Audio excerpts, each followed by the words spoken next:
Bapak Ibu jemaat Tuhan yang terkasih, kita akan mulai ibadah kita pada pagi hari ini. Kita masuk dalam saat teduh.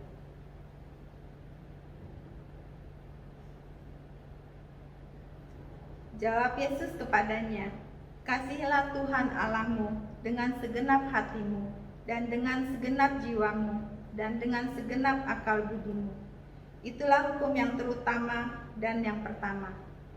Dan hukum yang kedua, yang sama dengan itu, ialah kasihilah sesamamu manusia seperti dirimu sendiri."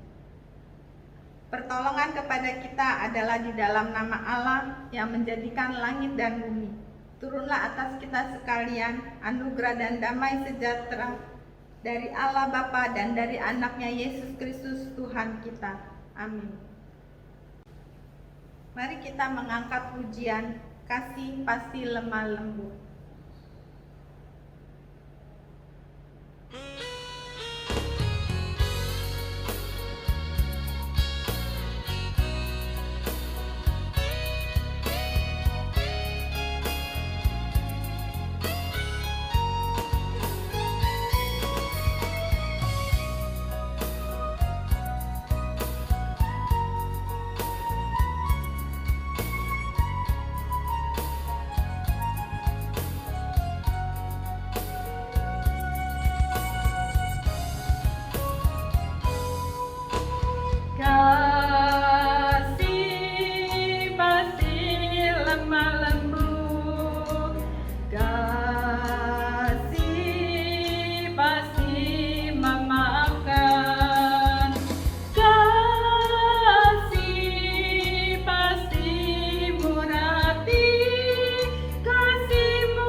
sempurna telah ku terima darimu, bukan karena kebaikanku, hanya oleh kasih karunia-Mu. Kau pulihkan aku, layakkanku untuk dapat memanggil-Mu Bapa. Kau yang ku pinta saat ku mencari, ku mendapatkan. Ku ketuk pintu-Mu dan Kau bukakan, sebab Kau Bapa, Bapa yang kekal. Apakah Kau biarkan aku melangkah hanya sendirian? Kau selalu ada bagiku, sebab Kau Bapa, Bapa yang kekal.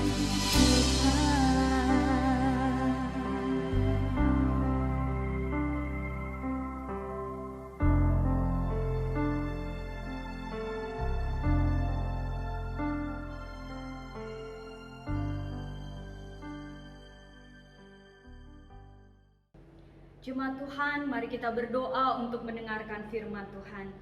Bapa di sorga, kami datang kepadamu mengucapkan syukur dan terima kasih. Jika kami ada sebagaimana kami ada pada saat ini, itu semua karena anugerah Tuhan. Mari Tuhan, Engkau berkati kami, perlengkapi kami dengan kebenaran firman Tuhan. Urapi dan kuduskan hamba-Mu yang akan berbicara, menyampaikan kebenaran-Mu, dan berkati setiap kami agar kami yang mendengarkan memperoleh berkat. Di dalam nama Tuhan Yesus kami siap mendengarkan firman Tuhan. Amin. Bapak Ibu, saudara-saudari yang terkasih, saat ini kita telah memasuki masa Lent. Kita mengenang kesengsaraan dan pengorbanan Tuhan Yesus Kristus sebagai bukti kasih-Nya yang begitu besar kepada kita, meskipun sesungguhnya kita tidak layak untuk dikasihi. Karenanya kita akan merenungkan sebuah tema firman Tuhan tentang kasih. Love to love. Dikasihi untuk mengasihi. Dicintai untuk mencintai. Firman Tuhan dalam 1 Yohanes 3 ayat 16 sampai 18 berkata demikian. Demikianlah kita ketahui kasih Kristus, yaitu bahwa Ia telah menyerahkan nyawanya untuk kita. Jadi kita pun wajib menyerahkan nyawa kita untuk saudara-saudara kita. Barang siapa mempunyai harta duniawi dan melihat saudaranya menderita kekurangan, tetapi menutup pintu hatinya terhadap saudaranya itu, bagaimanakah kasih Allah dapat tetap di dalam dirinya? Anak-anakku, marilah kita mengasihi, bukan dengan perkataan atau dengan lidah, tetapi dengan perbuatan dan dalam kebenaran. Demikianlah pembacaan firman Tuhan. Jemaat Tuhan yang terkasih, Mahatma Gandhi pernah berkata demikian, di mana ada cinta kasih, di sana ada kehidupan. Artinya cinta kasih itu selalu memberikan kehidupan. Doel Sumbang juga pernah berdendang, cinta itu anugerah, maka berbahagialah. Sebab kita sengsara bila tak punya cinta. Mungkin bagi sebagian orang bicara soal cinta atau kasih itu lebay. Atau orang Indonesia Timur berkata lebe-lebe. Tapi tidakkah kita menyadari bahwa kita ditebus oleh karena cinta? Kita juga diselamatkan oleh karena kasih yang begitu besar. Kasih yang tak pernah memandang rupa. Kasih yang tanpa syarat, dan semua itu nyata di dalam diri Yesus. Seluruh kehidupan Yesus, seluruh tindakan Yesus adalah wujud kasih-Nya yang begitu besar kepada kita buat tangannya. Ia memberi makan pada yang lapar. Ia memberi minum pada yang dahaga. Ia menyembuhkan yang sakit. Ia membangkitkan orang mati. Ia memberi tempat kepada yang terpinggirkan. Bahkan ia mengampuni dan membebaskan mereka yang tertawan. Itu semua ia lakukan oleh karena kasih. Kasih-Nya melepaskan kita dari cengkeraman dosa. Kasih-Nya memampukan kita hidup sebagai manusia berharga. Namun sayangnya saudara-saudariku, banyak orang yang akhirnya hanya menjadi penikmat kasih tanpa pernah berjuang bagaimana ia dapat hidup sebagai pelaku kasih di dalam kehidupannya. Sehingga tak heran jika dunia tempat manusia hidup ini menjadi miskin akan kasih. Banyak keluarga yang mulai merasakan kasih hambar di tengah-tengah keluarga itu. Bahkan kasih dalam komunitas orang percaya juga terasa pudar, Bapak Ibu Saudara-saudariku. Betapa sedihnya hati Bapa yang telah mencintai dengan totalitasnya, bahkan rela menyerahkan nyawanya bagi segenap manusia. Jika respon manusia hanya sebatas sebagai penikmat kasih-Nya. Mungkin saat ini sebagian kita berkata, saya menjadi pelaku kasih kok. Di keluarga, di gereja, di masyarakat saya selalu mempraktekkan kasih. Mari kita kenali kasih kita, saudara-saudariku. Benarkah kasih yang kita praktekkan sesuai dengan kasih yang Tuhan harapkan kita lakukan sebagai orang-orang percaya? Ada dua macam kasih yang Tuhan ingin kita lakukan dalam firman Tuhan yang kita baca tadi. Yang pertama, dikatakan sama seperti Yesus telah menyerahkan nyawanya bagi kita, kita pun wajib memberikan nyawa kita untuk saudara-saudara kita. Apa maksud wajib menyerahkan nyawa kita untuk saudara-saudara kita? Artinya, Bapak Ibu Saudara-saudari, kasih adalah pengorbanan, rela berkorban. Ketika kita sungguh-sungguh mengasihi, pasti kita akan memberikan segala yang kita miliki untuk yang kita kasihi. Pertanyaan buat kita, kepada siapa kita rela mengorbankan kehidupan kita, bahkan kita rela mengorbankan nyawa dan diri kita untuk Dia dalam hidup kita? Ketika kita bisa melakukannya, maka kita pasti sungguh-sungguh mengasihi Dia.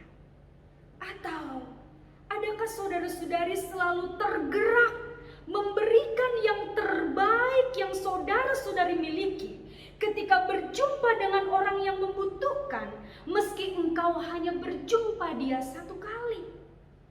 Bahkan merasa bahwa di balik beban orang lain ada tanggung jawab yang harus kita pikul.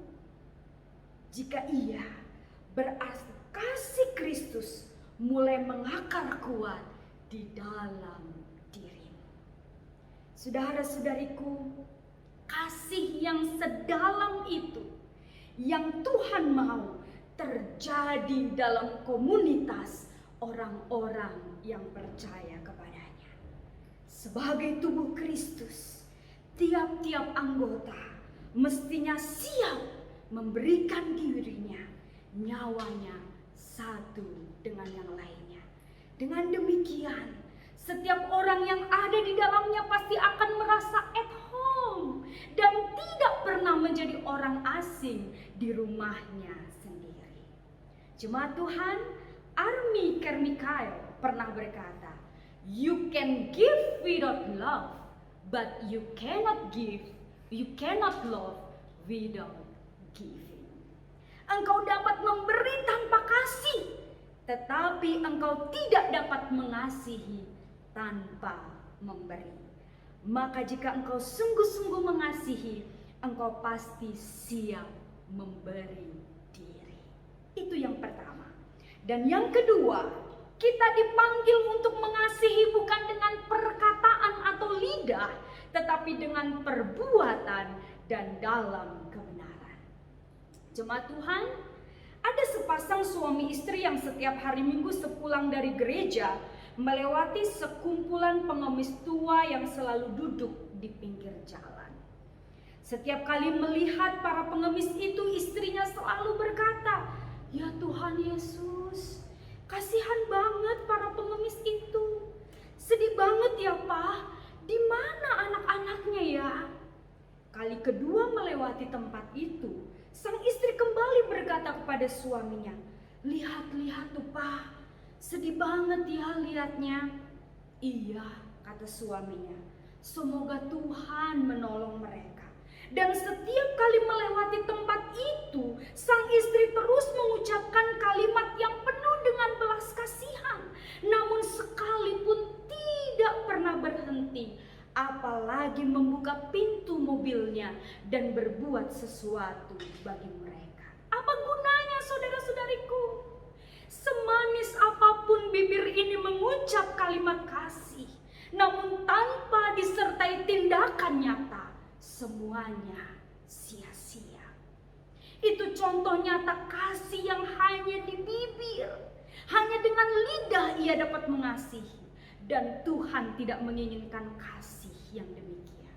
Oh, mungkin kita berpikir, saya sudah memberi persembahan ke gereja dan gereja sudah memiliki program berbagi kasih. Bahkan saya turut menyerahkan persembahan itu dan ada dokumentasinya sebagai bukti.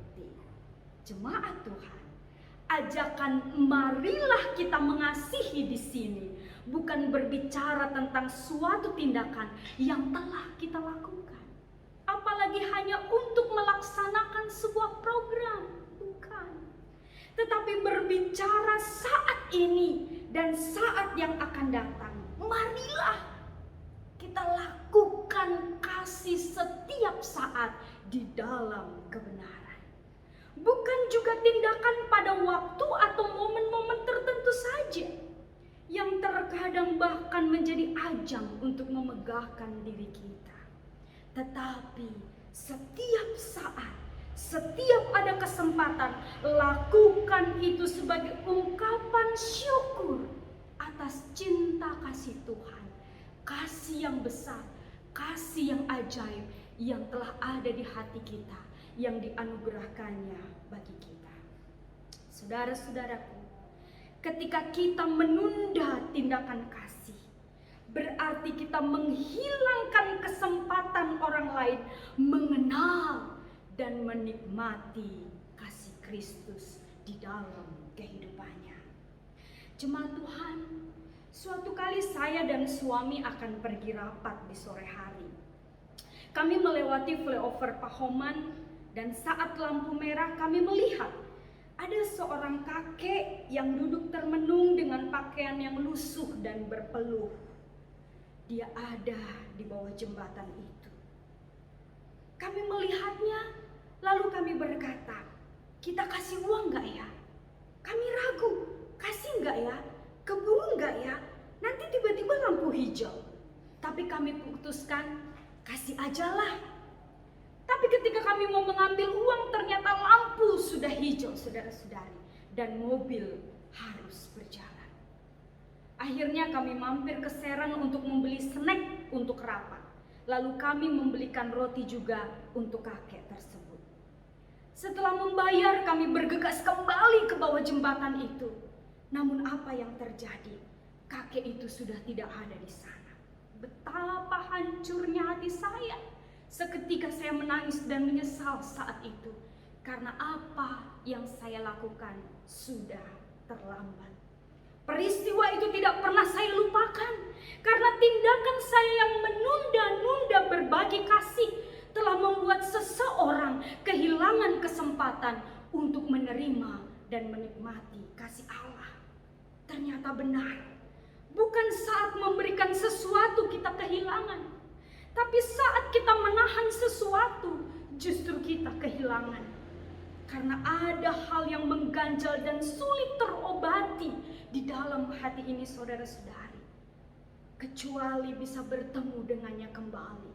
Tapi anehnya, kami tidak pernah melihatnya setelah sore itu. Jemaat Tuhan, masa Lent adalah momen tepat untuk kita kembali menghayati kasih yang luar biasa yang telah Tuhan nyatakan bagi kita manusia berdosa. Saat yang tepat untuk kita mengintrospeksi diri akan praktek kasih yang kita lakukan selama ini. Saudara-saudariku, jika mengingat tudingan, hinaan, siksaan hingga penyaliban Kristus, hati saya bergetar dan tak habis pikir, hanya untuk orang seperti ini Dia rela melakukan semua pengorbanan itu. Mari lihat diri kita, saudara-saudariku. Layakkah kita menerima pengorbanan yang sedemikian besar? Sesungguhnya kita tidak layak. Namun itulah bukti betapa berharganya manusia di hadapan Tuhan. Betapa Allah mencintai kita manusia ciptaannya. Karena itu sudah sepatutnya kita menghargai sesama kita seperti Allah menghargai diri kita. Tanpa memandang rupa, tanpa memandang harta, tanpa memandang status sosial. Kita menjadi pelaku kasih sebagai respon karena Tuhan Yesus sudah teramat sangat mengasihi kita. Mari kita katakan, aku dikasihi untuk mengasihi. Aku diampuni untuk mengampuni. Aku dicintai untuk mencintai. Mengasihi bukan dengan perkataan atau lidah, tetapi dengan perbuatan dan dalam kebenaran.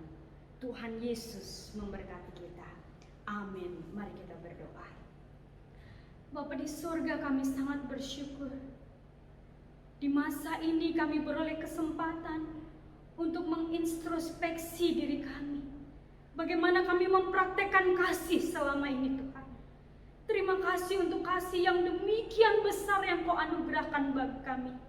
Karena itu Tuhan, setelah kami menikmati cinta kasih-Mu, ajar kami Tuhan untuk menjadi pelaku kasih setiap saat bagi setiap orang yang membutuhkan, orang-orang yang ada di sekitar kami, setiap saat, setiap ada kesempatan. Ampuni kami Bapa, kalau kami telah mempraktekkan kasih yang salah di dalam hidup ini. Kami mau Tuhan, di dalam kebenaran, kami menjadi pelaku kasih yang telah Tuhan anugerahkan kepada kami. Kasih sejati, kasih Kristus, kasih yang rela memberikan nyawanya untuk sahabat-sahabatnya. Inilah doa kami Bapa, tuntun dan berkati kami untuk terus mempraktekkan firman-Mu dalam hidup kami. Dalam nama Tuhan Yesus kami berdoa. Amin.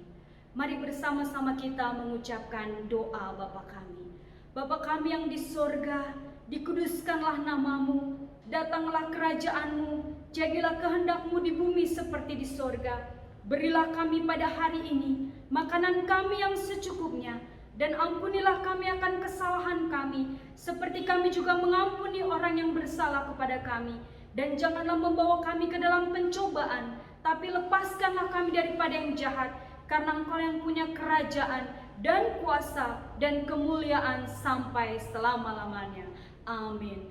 Kepada Allah beri puji, serta kepada Al-Masih, Roh Kudus muliakan, berkuasa dan berkasihan. Amin. Jemaat Tuhan, kuatkan hatimu dan terimalah berkat Tuhan. Anugerah dan damai sejahtera dari Tuhan kita Yesus Kristus, kasih sayang Allah Bapa, serta persekutuan Roh Kudus kiranya menyertai, memberkati, menguatkan Bapak Ibu saudara-saudari sekalian dalam mempraktikkan kasih Kristus hari ini bahkan sampai selama-lamanya. Amin. Amin. Amin. Amin.